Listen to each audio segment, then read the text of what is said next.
అలాంటి స్నేహితులు ఉంటే మన జీవితం ఇంకా చాలా బాగుంటుంది, ఆనందమయంగా ఉంటుంది.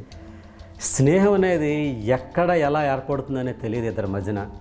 అంటే కాలేజీలో చదువుకునే టైంలో నలుగురు స్నేహితులు ఉంటారు, చిన్నతనం నుంచి స్నేహితులు ఉంటారు, అలాగే ఉద్యోగం చేసేటప్పుడు స్నేహితులు ఉంటారు.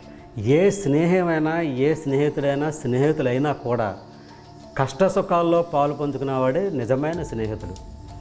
నీకు ఏదైనా కష్టం వస్తే ధైర్యంగా నీ దగ్గరికి వచ్చి, ఒరే నాకు ఈ కష్టం ఉంది, నాకు ఈ బాధ ఉంది, నేను ఇలాగా పాటలు పడుతున్నాను, ఇన్ని కష్టాలు పడ్డాను అని నీ దగ్గర చెప్పుకున్నప్పుడు నువ్వు నీ స్నేహితుడికి భరోసా ఇచ్చి వాడి సమస్యను నువ్వు సాల్వ్ చేయగలిగిన రోజుని మీ ఇద్దరి స్నేహం చాలా అద్భుతంగా ఉంటుంది.